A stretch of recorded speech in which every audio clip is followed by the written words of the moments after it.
Kazuki Nakamura. You will become my daughter's husband. The wedding is in 1 month. Kazuki stood paralyzed in his cramped doorway, the old man's words refusing to make sense. You saved Koharu last night. By the Takeda family code, the one who saves the heir's life becomes her betrothed and the next head of the clan. Betrothed heir, is this some kind of sick joke? I'm just a student trying to pass entrance exams. You've got the wrong guy. I didn't save anyone. I just shoved some mugger. I don't know any Yakuza. There is no mistake. Your intervention was witnessed. Tomorrow at noon, you will present yourself at the Takeda estate. Do not be late. Without another word, the patriarch rose and left, his guards flowing out like shadows.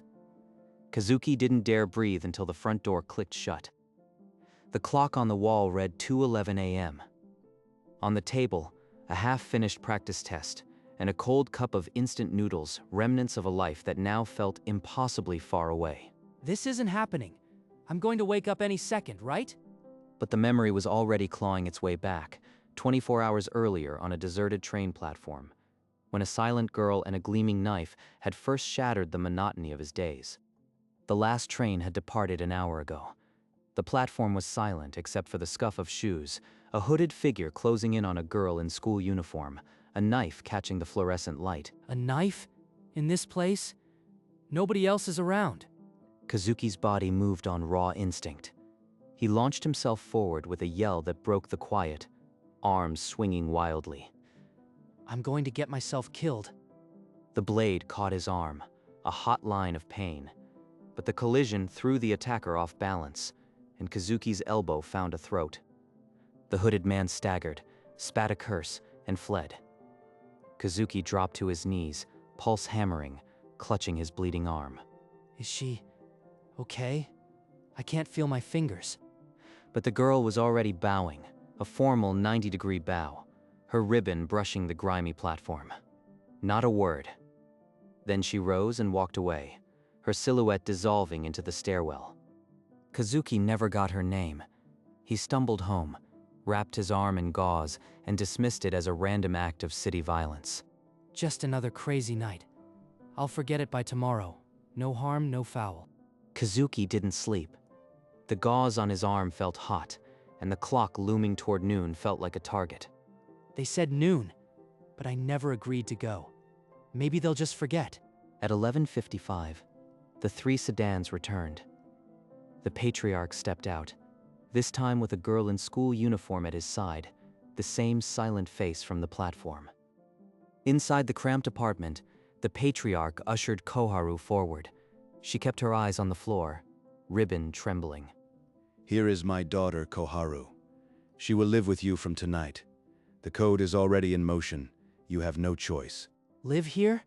In this room? This is beyond insane. I told you, I'm nobody. I can't take care of a Yakuza Harris. This isn't my world. It is now. She will stay. Learn who she is. 1 month until the wedding. Koharu finally lifted her gaze. Fear, shame, and a glimmer of something else. She bowed low, formally, as if asking for absolution. I apologize for the trouble. I will not be a burden. The silence after the patriarch left was heavy. Kazuki hid behind a practice test. Koharu unpacked her duffel bag. She hasn't spoken a word since he left. What am I even supposed to do with her? Hours crept by with only the rustle of her clothes to mark the time. That evening, they faced each other over 2 cups of instant ramen. I'm sorry. You don't have to share your food. I'll buy my own from tomorrow. At school, rumors ignited before the first bell. Whispers trailed behind him in the halls. A classmate's voice cut through. Isn't she Yakuza royalty? And she lives with that cram school nobody. A teacher stopped him with a worried frown. Nakamura-kun, is everything all right at home? The rumors are concerning. Rumors. I can't even defend myself. She's not my girlfriend. She's just there. But nobody would believe that. That night, he found Koharu standing by the window, her silhouette trembling against the city lights. 2 days later, outside his apartment, a young man in a sharp suit leaned against a black sedan and waved. "You're Kazuki, right? I'm Ryo Takeda, Koharu's cousin. I heard about the mess. It's a lot. Cousin, he's too polished. This can't be a coincidence. The marriage thing must seem insane, but my uncle is old school. I might be able to make it easier. The family code isn't as rigid as you think. With the right voice, exceptions happen. But a Yakuza cousin offering help? There has to be a catch. No pressure. Just think about it. I want what's best for Koharu, and I'm sure you do too. What's best for her? I'm a nobody who got stabbed. I didn't sign up for this. Fate's a funny thing. You know where to find me when you're ready. Ryo slid into the sedan and disappeared. The offer lingered, but the smirk felt like a hook hidden in silk. That doubt drove Kazuki back to the train platform. In the harsh daylight, a dark scrap fluttered at the edge of a drainage grate. Fabric with a crest, not some random hoodie. The attacker was identified. Later, he pulled up a grainy security clip from a nearby shop. The camera's angle gaped exactly where the knife had flashed. That blind spot wasn't an accident. Someone knew exactly where to stand. He searched through clan crest registrations until his eyes ached. The Takeda symbol matched the cloth perfectly. A Yakuza crest on the attacker's clothing. That proves it. This was no random street crime. That evening, Koharu still sat by the window, her tea untouched. Kazuki stepped in front of her. Koharu, that night, did you know the man who attacked you? I didn't know anyone. Please, don't ask me again. Her voice locked the door tighter. Yet that night, Kazuki began digging into the Takeda family code, the ancient rules that now ruled his life. He had no allies he could trust, so he paid a stranger in a security booth to enhance the footage. No questions asked. The pixels sharpened into a silhouette, a man in a tailored suit, watching. That stance. I've seen it before. The head tilt, the lean against the pillar. It matched the cousin who had promised him a lifeline. That same night, a scream pulled him awake. Koharu thrashed on her futon, trapped in a nightmare. Please, don't kill me. I didn't do anything wrong. Kazuki's hand stopped an inch from her shoulder, his blood running cold. She's begging for her life, in her own sleep. Who has hurt her this deeply? Koharu, you're safe. It's me. Wake up. She didn't answer, only pressed her face into her hands, hiding from a terror she couldn't name. But Kazuki had heard enough.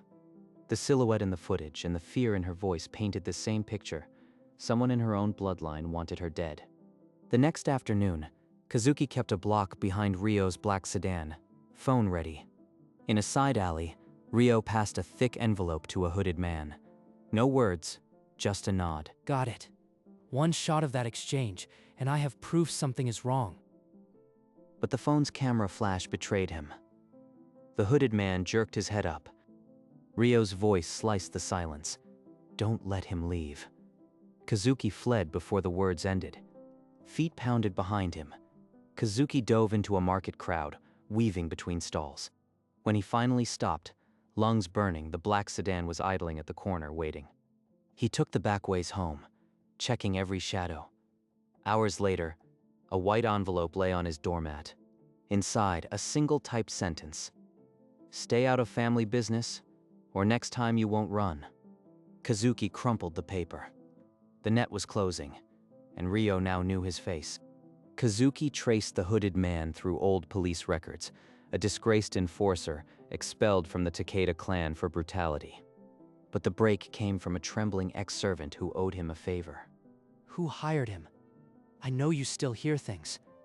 Tell me. The servant's whisper barely carried. Ryo-sama paid him a fortune last week. Later that evening, a phone buzzed in the apartment not his own. Ryo? Please, I won't tell anyone. Just stop calling. Kazuki moved to her side, but his touch made her flinch until she buried her face in his sleeve. What hold does he have over you? I'm not your enemy, Koharu.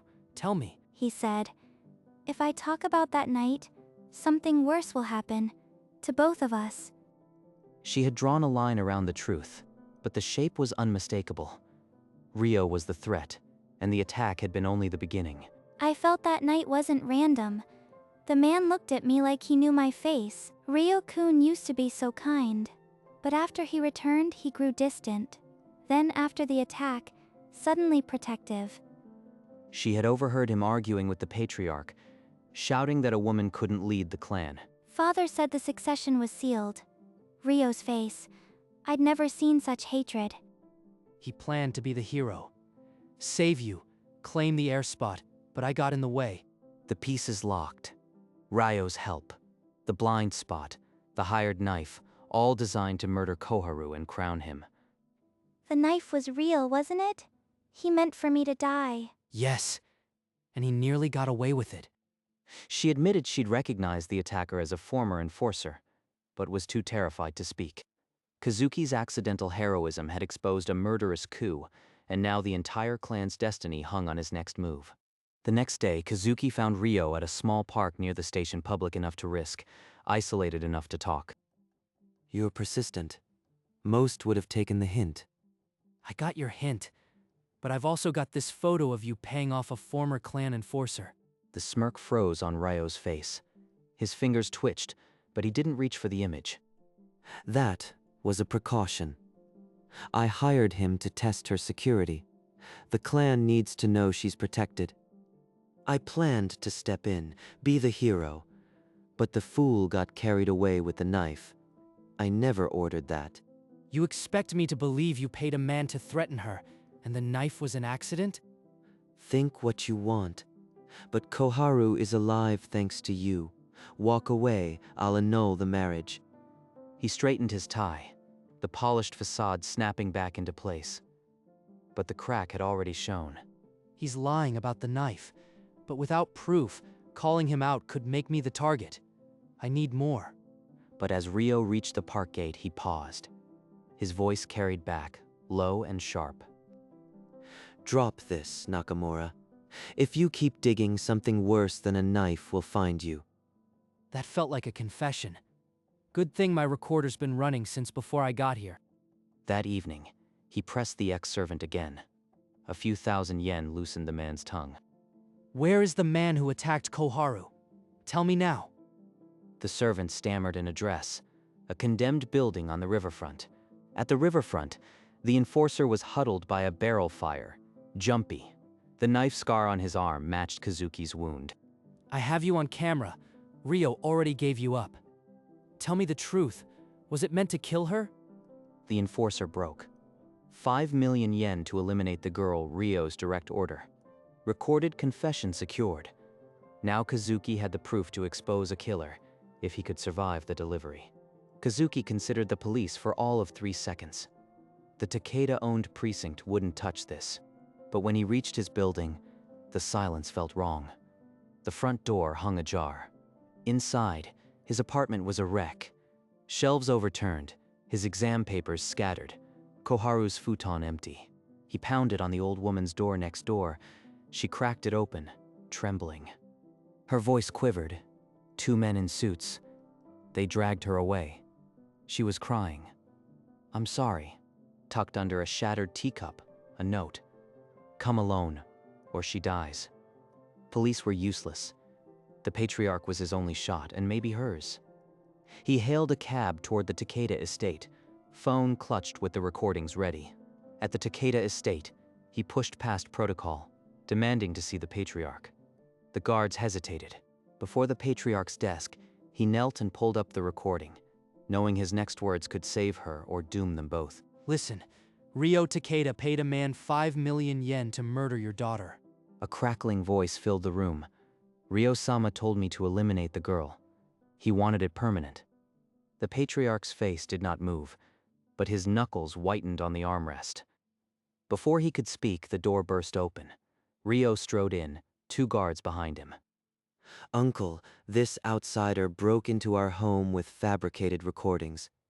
He's trying to destroy our family. Predictable. But the recording timestamps don't lie. You bring threats against my blood, boy. Do you have any proof beyond this recording? The patriarch gestured. "Bring me Koharu. I will hear this from her." A guard bowed and hurried out. Rio's expression flickered amusement, then practiced shock. She's missing? What has this outsider done? The patriarch did not blink. Silence. You will both remain here until the truth is found. He's taken her. The car that took her license plate matches yours. Kazuki thrust the phone toward the patriarch. A photo of Rio's sedan, confirmed by the trembling neighbor. Seize him, now. But Rio's hand was faster. A compact pistol emerged, aimed at no one until he lunged. Before the guards could react, he had the patriarch in a chokehold, the barrel pressed against gray hair. A car, untracked. In 10 minutes, or I paint the walls with him. Don't do this, Rio. It's over. Give up the gun. Over? It's over when I say, Koharu is already dead. You'll never find her. You will fail, like you always have. A true heir doesn't need a gun to prove his worth. Rio's finger quivered on the trigger. Kazuki locked eyes with the patriarch, a silent promise. The clock ticked. Take me instead. I'm the one who ruined your plan, not him. Rio's eyes narrowed with sick delight. He shoved the old man aside and seized Kazuki's collar. Minutes later, in the black sedan, Rio drove with the gun resting on his knee. Kazuki's phone was hidden in his sleeve, recording. You're dumber than I thought. This was always the plan. The tragic accident, and I'd be the only heir left. You saved her that night, and for a moment I panicked. But now I'll correct that mistake permanently. Keep talking. The more you say, the deeper your grave. The sedan pulled into a derelict warehouse, the headlights cutting through rusted beams. Rio dragged him inside. In the dim light, Koharu was tied to a chair, her ribbon loose, tears staining her cheeks. Kazuki, I'm sorry. I'm so sorry. Rio laughed, raising the gun toward them both. Kazuki's hidden phone continued recording, every word, every confession. You want to know the whole plan? I paid that bastard to stab her. Then I'd step in too late, the grieving hero. But you showed up first. Now I'll finish it. A tragic murder-suicide, jealous outsider kills the heiress and himself. The clan will mourn, and I'll inherit everything. He's confessed to everything. This recording is the final nail. Rio's finger tightened on the trigger. Then a ringtone echoed through the warehouse. Kazuki's phone, still in call, had connected to the patriarch. The old man's voice, cold as iron, filled the space. I have heard everything, Rio. You have no path now. Release them and face your judgment. No, this is my birthright. You think an old fool's word can stop me? I'll kill you all. Rio lurched toward them, but from the warehouse entrance, headlights flooded the darkness. Black sedans screeched to a halt. Guards poured through the doors, guns drawn. Rio swung his pistol wildly, but his moment had passed. Stand down, boy. It is finished. But Rio refused to end. In one motion, he dropped the pistol and drew a hidden knife, lunging at Kazuki with a scream. Kazuki threw himself in front of Koharu. The blade sank into his shoulder, but his hands found a rusted extinguisher. With a desperate swing, he slammed the canister across Rio's wrist. The knife clattered away. Then the guards were on him. 3 men slammed Rio to the concrete, twisting his arms behind his back. It was my birthright. I would have led this clan to glory. The patriarch stepped through the warehouse doors, his presence freezing the chaos. His eyes moved from the blood to Kazuki's steady gaze. Koharu, her ropes cut, stumbled forward and fell to her knees beside Kazuki, pressing her hands against his wound. The traitor was dragged, still screaming, into the waiting hands of the clan's justice. Kazuki met the patriarch's stare, pain and exhaustion etched on his face, but no regret. And for the first time, the old man did not speak. He simply bowed his head. Kazuki Nakamura, twice you have saved my daughter. You exposed the rot in my own blood. By the code, you are now the heir to the Takeda clan. This is madness. But her hands are still pressing my wound. Maybe there's no leaving now. Around them, the assembled guards and servants lowered themselves in a deep, synchronized bow. Ryo was dragged to the waiting police cars, his birthright shattered by his own hand. Paramedics cut away the blood-soaked sleeve. Koharu did not release his hand. You're hurt because of me. Again. I'm sorry. It's a small price for someone who tried to die for me. Don't apologize. The patriarch's voice cut through the murmur. The engagement is official. The wedding will proceed in 1 month. The warehouse, once a tomb, now bore witness to the birth of a new legacy. Kazuki, pale and bandaged, looked at Koharu and, for the first time, did not look away. The next morning, in a quiet guest room of the Takeda estate, Kazuki woke to unfamiliar tatami and soft light. Good morning. I brought tea. Please, rest. Thank you. For not giving up on me. I was so afraid you'd leave after everything. Leave? After all that? I think I'm exactly where I'm supposed to be. Funny. A week ago I was studying for entrance exams. Now I can't imagine walking away from her. That evening, the patriarch summoned the household. Koharu appeared in a formal kimono, her smile no longer forced. Before the family altar, they exchanged sake cups, the ritual sealing their promise. The assembled clan bowed as one. Resistance had become loyalty. Forced engagement had become choice. For the first time, Koharu looked at Kazuki with nothing but warmth.